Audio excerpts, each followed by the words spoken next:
الحمد لله نحمده ونستعينه ونستغفره ونؤمن به ونتوكل عليه ونعوذ بالله من شرور أنفسنا ومن سيئات أعمالنا من يهده الله فلا مضل له ومن يضلله فلا هادي له ونشهد أن لا إله إلا الله وأشهد أن محمدا عبده ورسوله أما بعد فأعوذ بالله من الشيطان الرجيم بسم الله الرحمن الرحيم كنتم خير أمة أخرجت للناس تأمرون بالمعروف وتنهون عن المنكر وتؤمنون بالله صدق اللہ العظیم۔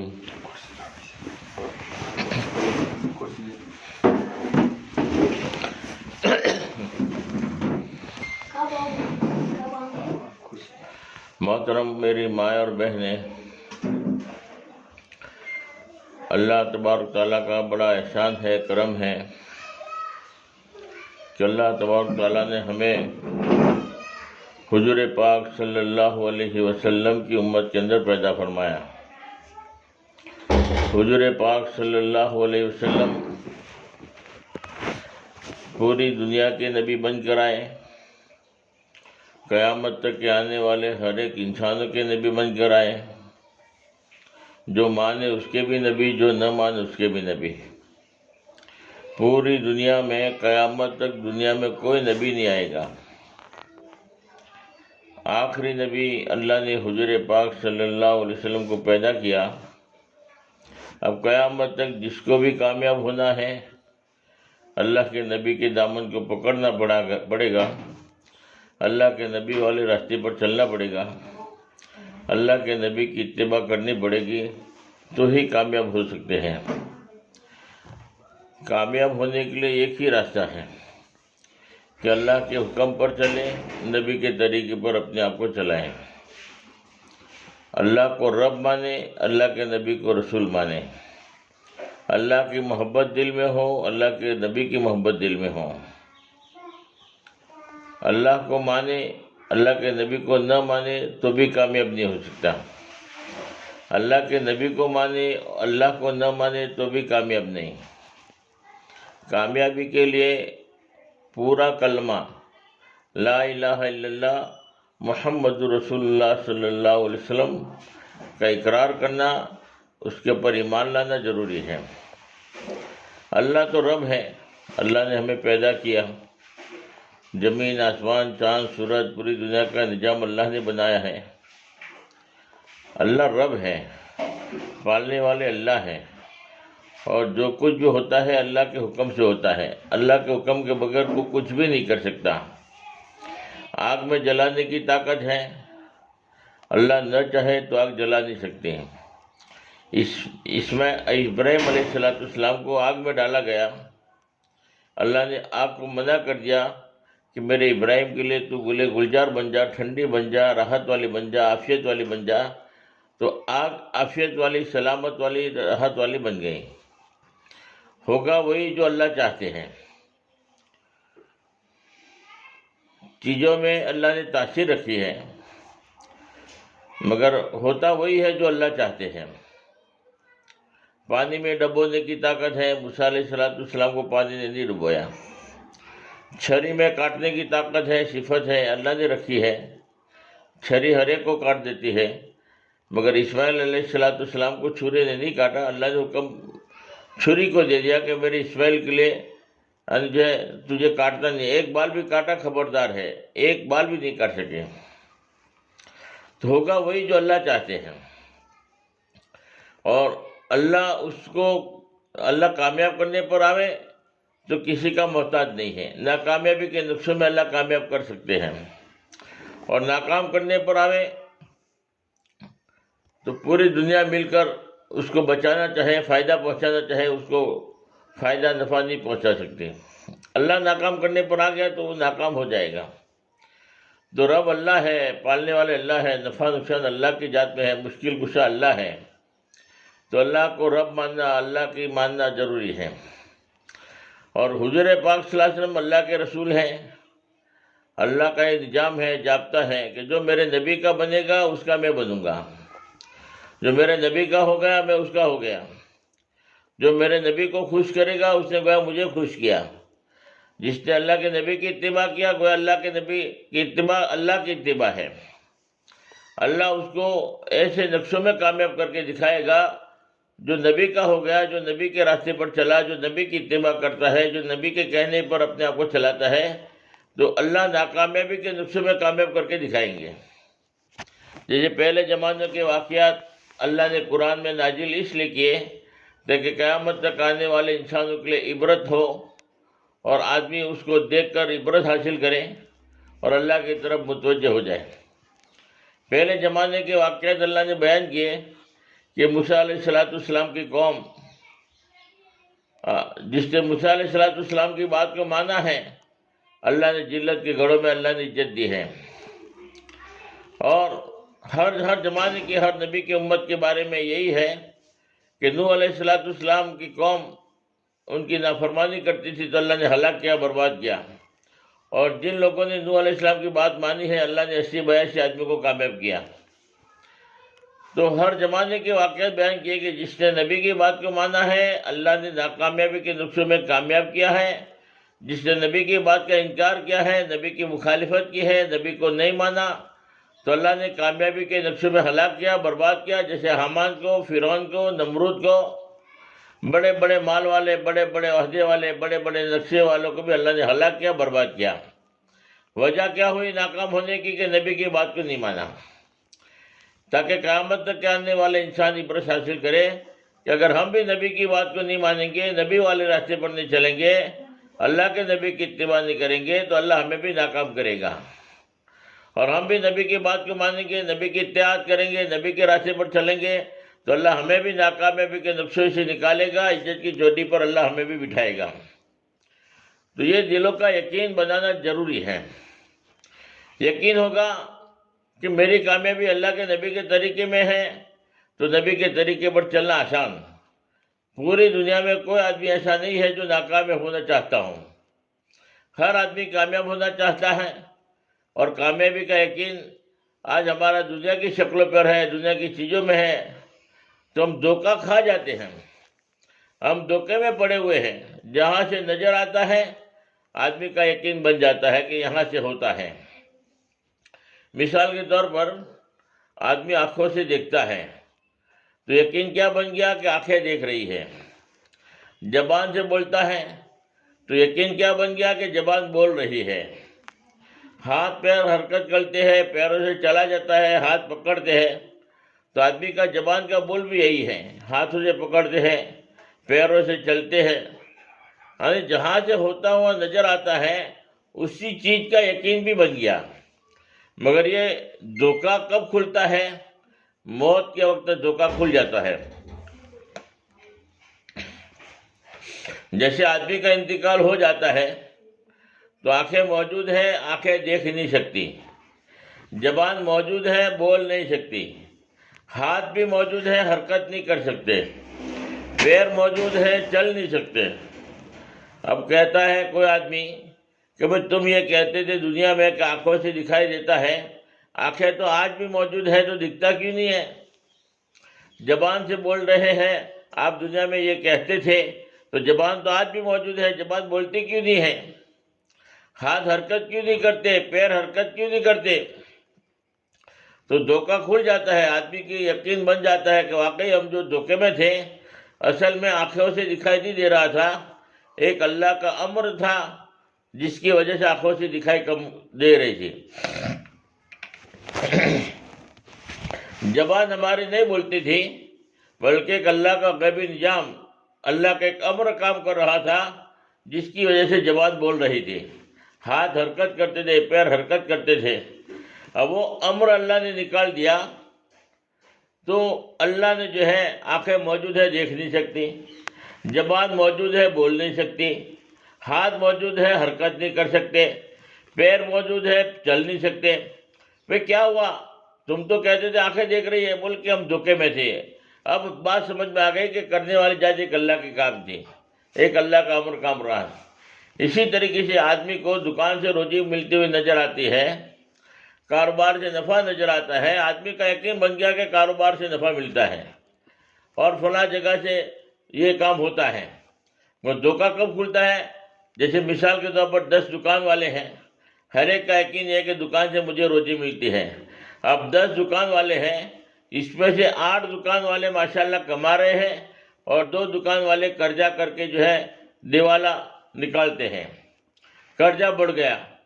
بولے کیا ہوا؟ قرضہ کیسے بڑھ گیا؟ بولے آپ تو کہہ رہے تھے دکان سے نفع ملتا ہے, دکان سے کامیابی ملتی ہے. اگر دکان میں کامیابی ہوتی, دکان سے نفع ملتا, تو 10 آدمیوں کی دکان ہے, 10 آدمیوں کو نفع ملنا چاہیے. اب 2 آدمی گھاٹے میں کیوں آ گئے؟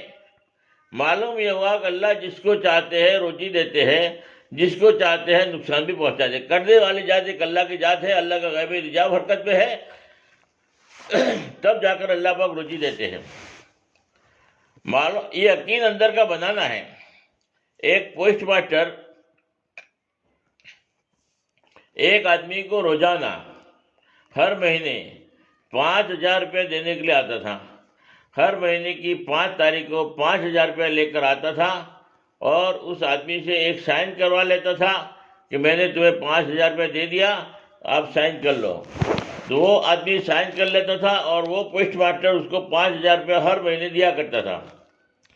تو پڑوس والے آدمی نے دیکھا کہ یہ پوسٹ ماسٹر صاحب ہر مہینے 5,000 روپیہ ہمارے پڑوس والے کو دیتے ہیں, میں بھی بڑا ضرورت مند ہوں, مجھے بھی آپ دے دیجئے. آپ کو ایک سائن کی جگہ ہم 2 سائن کر لیں گے, میں بھی بڑا ضرورت مند آدمی ہوں, مجھے بھی 5,000 روپے دے دو.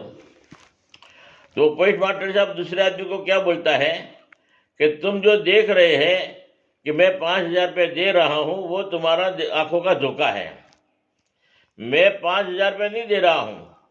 یہ تو جو آدمی ہے اس کا لڑکا بمبئی میں کام کرتا ہے, بمبئی میں جاب کرتا ہے, بمبئی میں کمائی کرتا ہے اور بمبئی سے 5,000 روپیہ ہر مہینے کی 1 تاریخ کو روانہ کرتا ہے, اور وہ جو ہے یہاں آتا ہے اور وہ 5,000 روپے میں دیتا ہوں.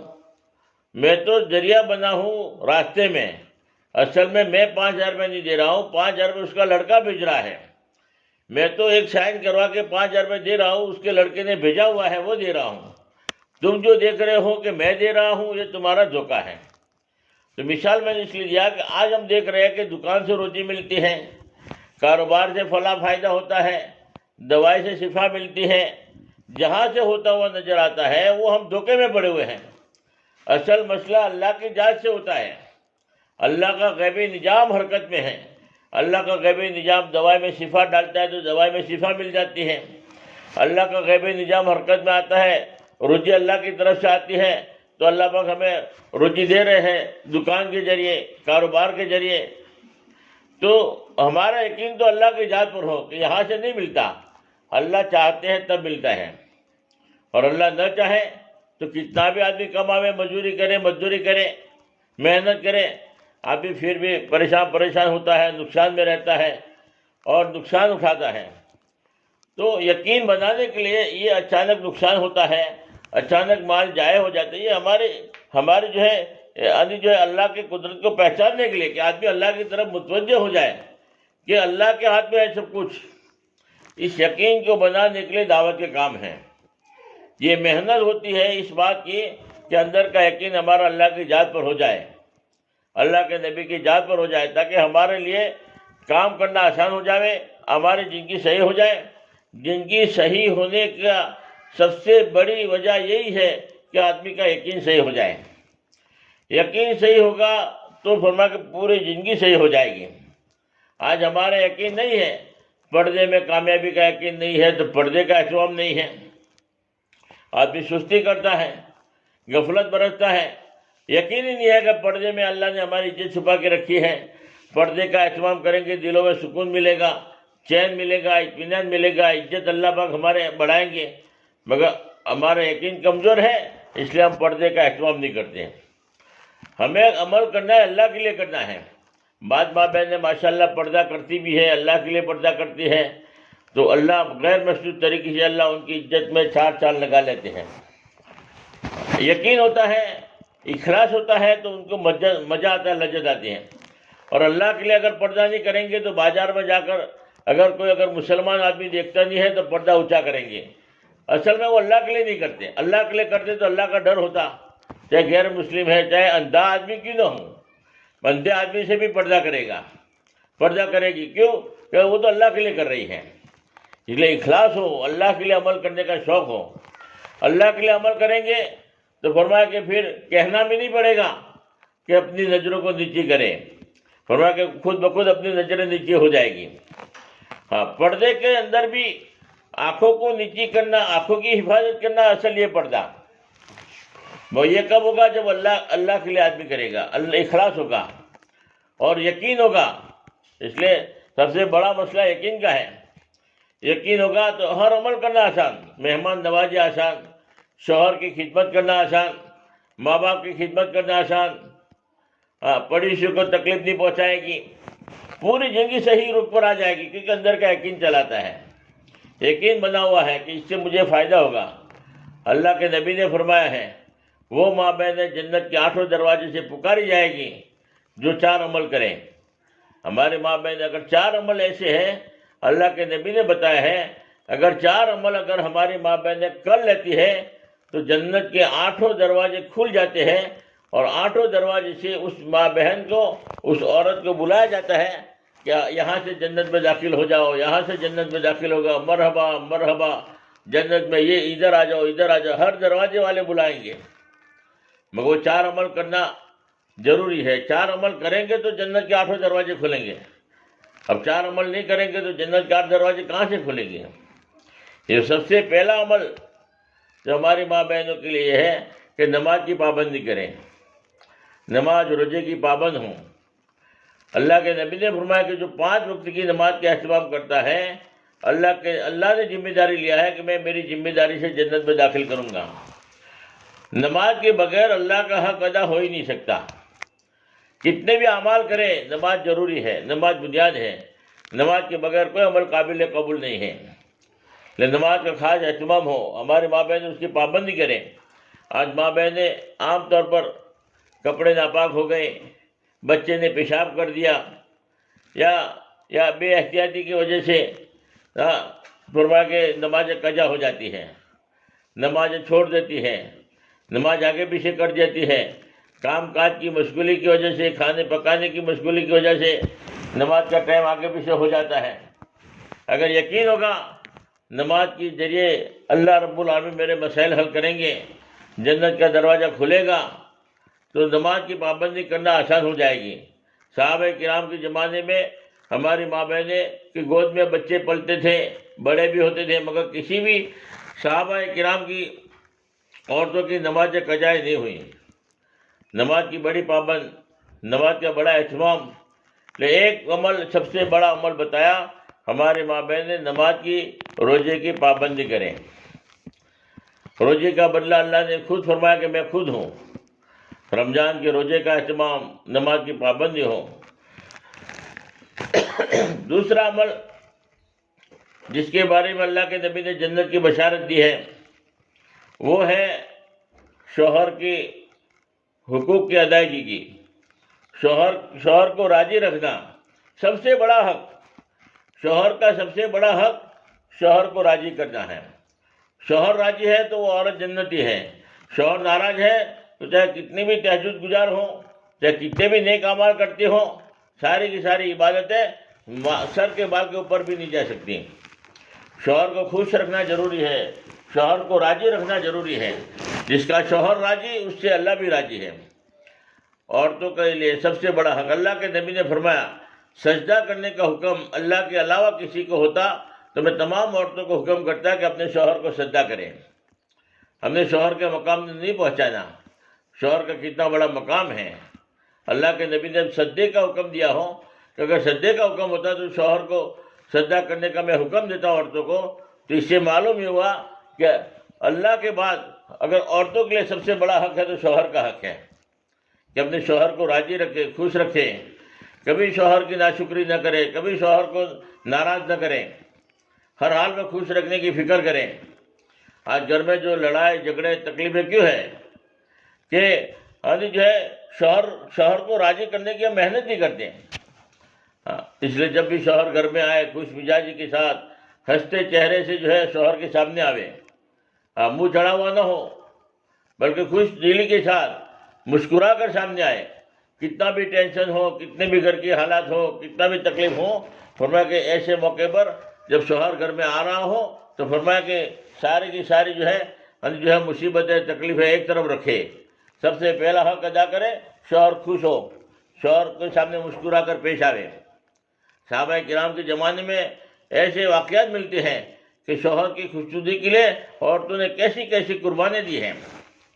ایک واقعہ لکھا ہے کہ ایک صحابی رضی اللہ تعالیٰ عنہ سفر میں تھے، لمبا سفر کر کے جب واپس آتے تھے، پہلے زمانے میں ایسے سفر نہیں تھے، بعد تو صحابہ کرام ایک سال کے بعد گھر پر آتے تھے، 2 مہینے کے بعد گھر پر آتے تھے۔ تو شوہر کے آنے کا اطلاع ہوئی کہ شوہر گھر پر آ رہا ہے، تو عورت جو ہے، بیوی جو ہے، اپنی شوہر کی خوشنودی کے لیے مہندی لگائی اور زیورات، جو بھی جتنا بھی شرگار کرنا ہے شوہر کی خوشنودی کے لیے کر سکتے ہیں۔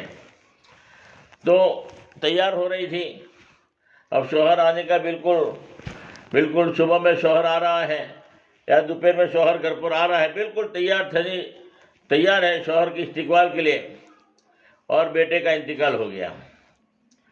کتاب میں لکھا ہے، فضائل اعمال میں بھی شاید ہے، یعنی وہ لڑکے کا جب انتقال ہو گیا تو وہ عورت کے دل پر کیا گزری ہوگی ہم اندازہ نہیں لگا سکتے ہیں۔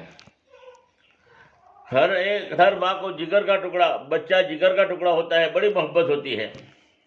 اب بیٹے کا انتقال ہو گیا، سوچ رہی تھی اب میں کیا کروں، آتے ہی میں شوہر کو اگر اطلاع دے دوں گی تو اس کے سارے کھانا بھی نہیں کھائے گا، اور نہ معلوم اس کے دل پر کیا گزرے گی۔ اب شوہر کی خوشنودی کے لیے اپنے بچے کو کپڑے میں لپیٹ کر فرمایا کہ ایک جگہ پر چھپا دیا۔ شوہر گھر پر آیا تو بالکل وہی سجی ہوئی تھی، تیار تھی، شوہر کے سامنے جو آئی، شوہر دل باغ ہو گیا، دیکھا اپنی بیوی کو مسکرا کر سامنے آئی۔ اور پھر رات کو بھی کہانی بچے کے بارے میں، بیٹا سو گیا ہے، اب رات پوری ہو گئی، صبح میں اب وہ فارغ ہونے کے بعد صبح میں بیوی چائے ناشتہ کرانے کے بعد اپنے شوہر کو یوں کہتی ہے، دیکھو انداز دیکھو، حکمت دیکھو، کہ کسی نے اگر امانت رکھی ہو تو اس کو واپس کرنا ضروری ہے نہیں ہے۔ شوہر نے کہا کہ امانت ہے، امانت کو تو واپس کرنا چاہیے۔ تو کہا کہ اللہ نے ہم جو ہے وہ اللہ کی امانت ہے، ہمارا بیٹا وہ بھی کہ اللہ کی امانت ہے۔ تو کہا کہ جو اللہ کی امانت تھی اللہ نے لے لیا ہے، آپ کے بیٹے کو اللہ نے لے لیا ہے، آپ کے بیٹے کا انتقال ہو گیا ہے۔ تو شوہر کہنے لگا کہ مجھے بتایا کیوں نہیں، رات کو کیوں نہیں بتایا؟ تو کہا رات کو اگر میں بتاتی تو تم کھانا بھی نہ کھاتے، تمہاری ضرورت پوری نہ ہوتی، اس لیے میں نے جو ہے اللہ کے نبی کی بات پر میں نے برداشت کیا، صبر کیا، اور میں تم کو نہیں بتائی۔ اللہ کے نبی کتنے راضی ہو گئے، کہا کہ جنتی عورت دیکھنا ہے تو اس عورت کو دیکھو۔ کون سا عمل کیا؟ شوہر کو خوش کرنے کے لیے اپنے جذبات کو دبایا ہے، اپنے ارمان کو دبایا ہے، قربانی دی ہے۔ تو شوہر کی خوشنودی کے لیے گھر پر جب آوے تو فرمایا کہ کوئی بھی گیس کا چولہا ختم ہو گیا ہے یا کوئی بھی بچہ بیمار کوئی بھی ہو، فرمایا کہ آتے ہی جو ہے شروعات مت کر لو، اس کو پانی پلاؤ، بٹھاؤ، تسلی ہو جائے، اس کے بعد میں جو ضرورت ہے اپنی پیش کرو، موقع محل دیکھ کر، تاکہ شوہر کے دل میں جو ہے جگہ ہو۔ اسی لیے آپ تو منہ چڑھا کر سامنے آتی ہے، اور فرما کے آتے ہی ٹینشن بڑھ جاتا ہے، آتے ہی جو ہے لڑائی جھگڑے شروع ہو جاتے ہیں۔ اس لیے شوہر کی خدمت، یہ 2 عمل، ڈیٹیل میں نہیں جاتا، ٹائم بہت کم ہے، ورنہ تو میں مثالیں دیتا۔ تو ایک تو نماز کے اہتمام، دوسرا فرمایا کہ شوہر کی خدمت، اور تیسرا عمل بچوں کی جو ہے تربیت۔ جو اپنے بچوں کو دیندار بناتی ہے. بچوں کی تربیت ضروری ہے کہ ماں بچوں کا سب سے پہلا مدرسہ ہے. بچے دیندار ہوں گے تو وہ ہمارے لیے دعائیں مغفرت کریں گے، جنت میں لے جانے کا سبب بنیں گے. اور بچوں کو اگر دیندار نہیں بنایا تو بچے جتنے بھی گناہ کا کام کریں گے ماں باپ کو سزا بھگتنی پڑے گی. بچوں کو دیندار بنانا، بچوں کی تربیت کرنا، بچوں کا اچھا نام رکھنا، بالغ ہو جانے کے بعد میں فرمایا کہ ان کی شادی کر دینا ماں باپ کے لیے جنت واجب ہو جاتی ہے. ایک تو بچوں کی تربیت، نماز روزی کا پابند، اور فرمایا شوہر کی خوشنودی. فرمایا کہ یہ 3 عمل، ایک عمل دوسرا بھی، یہ 4 عمل کے بارے میں آتا ہے کہ اگر یہ عمل کر لیا، بڑے اہم عمل ہیں. تو فرمایا کہ جنت کے 8 دروازے سے ماں بہنوں کو بلایا جائے گا. اس لیے اللہ پاک ہمیں صحیح عمل کرنے کی توفیق عطا فرماوے، اور گھر کا دینی ماحول بنانے کے لیے ہر گھر میں فضائل اعمال کی تعلیم ہو 6 صفاتوں کے مذاکرے کے ساتھ. 6 صفاتوں کے مذاکرے کے ساتھ ہر گھر کے اندر تعلیم ہوگی تو فرمایا کہ گھر کا دینی ماحول بنے گا، دینداری کا ماحول بنے گا. اور گھر میں بھی اپنے مردوں کو اللہ کے راستے میں بھیجنے کی ترتیب بناوے، چلے کے اعتبار سے، 4 مہینے کے اعتبار سے، اور ہم اپنی ذات کے اعتبار سے بھی 3 دن کے اعتبار سے اپنی محرم کے ساتھ نکلیں. اور 3 دن لگے ہوئے ہیں 1-2 مرتبہ، تو 10 دن کے لیے اپنے محرم کے ساتھ میں اللہ کے راستے میں نکلنے کی نیت کریں. جتنے آگے بڑھیں گے اللہ ہمیں آگے بڑھاتے رہیں گے. تو ہماری جماعت ہمت نگر سے آئی ہے، 10 دن کی جماعت ہے، اور ماشاءاللہ راجن پور مرکز علاقہ، جامع مسجد کا علاقہ، اور مشہور ماشاءاللہ جو ہے کام کے اعتبار سے بھی ماشاءاللہ یہاں کی تعریف ہو رہی ہے. یہاں چلے والے بھی ماشاءاللہ موجود ہیں، وقت بڑی بڑی لگائی ماں بہنیں بھی موجود ہیں. تو ہماری جماعت سے جو ہے نقد جماعت نکلے اس کی جو ہے فکر کرنا ہے. تو نقد 2-3 دن میں مشورے سے جماعت بنے گی، 3 دن کی بھی بنے گی اور 10 دن کی بھی جماعت بنے گی. تو ہماری ماں بہنیں 3 دن کے اعتبار سے بھی نام لکھاویں، اور 10 دن کے اعتبار سے بھی جن ماں بہنوں کے 10 دن لگے ہیں، 2 مرتبہ 3 مرتبہ لگے ہیں، وہ ماں بہنیں جو ہے 10 دن کے اعتبار سے جو ہے ارادہ کریں. اور چلے کے اعتبار سے بھی جنوری کے اندر جماعت جائے گی 2 تاریخ کو، اور 4 مہینے کی بھی جماعت نکلے گی 15 سے 25 تاریخ کے آس پاس جنوری میں. تو اگر کوئی ماں بہن اپنے لڑکوں کو، اپنے گھر والوں کو 4 مہینے کے لیے چلے کے لیے بھیجنے کا ارادہ کرتی ہے، وہ بھی ذرا نام لکھائے ہوئے. دعا کے بعد انشاءاللہ تشکیل ہو، اس کے بعد میں ہم گھر پر جاوے. اللہ پاک ہمیں کہنے سننے زیادہ عمل کی توفیق عطا فرماوے. درود شریف پڑھ لیں. اللہم صلی علی محمد وعلی آلہ صلی علی سیدنا محمد وبارک وسلم. یا اللہ تو ہمارے گناہوں کو معاف فرما، رحم کا، کرم کا، عافیت کا، تربیت کا معاملہ فرما. جتنی بھی ماں بہنیں یہاں دین پر بیٹھی ہے، جڑی ہے، یا اللہ بہترین جزائے خیر عطا فرما. تمام ماں بہنوں کو حج بیت اللہ نصیب فرما. یا اللہ جو پریشان حال ان کی پریشانی کو دور فرما، جو بے روزگار ہیں ان کے لیے غیب سے روزی کا انتظام فرما. یا اللہ تو ہماری دعا کو قبول فرما، ہمارے آنے کو قبول فرما. یا اللہ تیری مدد شامل حال فرما. یا اللہ غیب سے ہماری ماں بہنوں کی تربیت فرما. تربیت کرنے والی ذات تیری ہے. یا اللہ صحیح تربیت فرما. یا اللہ ہمیں مانگنا بھی نہیں آتا، جو مانگا وہ بھی عطا فرما. جو مانگنے سے رہ گیا اپنی شان عطا فرما. جو ضرورت مند ہے، جن کے جو تقاضے ہیں، سب کی جائز مقاصد حاجتوں کو پوری فرما. یا اللہ جتنے بھی لوگوں کا انتقال ہو گیا ہے، یا اللہ سب مرحومین کی یا اللہ قبر کو نور سے منور فرما. خصوصاً یا اللہ ہمارے ماں باپ کی مغفرت فرما، ان کے قبروں کو نور سے منور فرما. ان کو یا اللہ جن کے بھی ماں باپ کا انتقال ہو گیا ہے، سب کو ماں یاد آتی ہوگی، باپ یاد آتا ہوگا. اللہ سب کے والدین کی اللہ تو مغفرت فرما لے. یا اللہ جن کی بیوی کا انتقال ہو گیا ہے، اللہ ان کو بھی صبر جمیل عطا فرما. یا اللہ ان کی بھی مغفرت فرما. جن کے شوہر کا انتقال ہو گیا ہے، ان کو شوہر یاد آتا ہوگا، بچے کو باپ یاد آتا ہوگا. یا اللہ تو ان کی قبروں کو نور سے منور فرما. یا اللہ ان کے گھر والوں کو صبر جمیل عطا فرما. یا اللہ ہمیں دعا مانگنا نہیں آتا، جو مانگا وہ بھی عطا فرما. جو مانگنے سے رہے گا اپنی شان عطا فرما. یا اللہ جن کے جو حالات ہے، جو پریشانی ہے، جو مصیبتیں ہیں، جو کہہ نہیں سکتے، سہ بھی نہیں سکتے، اللہ ساری مصیبتیں پریشانی یا اللہ تو حل فرما لے. اللہ ہماری دعا کو اپنے فضل و کرم سے قبول فرما. حضور پاک صلی اللہ علیہ وسلم کے صدقے دعا قبول فرما. جزا اللہ عنا محمد صلی اللہ علیہ وسلم. سبحان ربک رب العزۃ عما یصفون وسلام علی المرسلین والحمد للہ رب العالمین برحمتک یا ارحم الراحمین.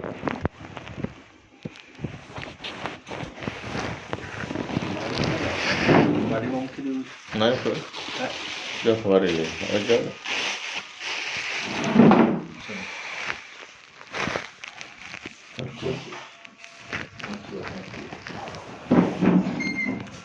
شال دے دوں کچھ شال دے دیں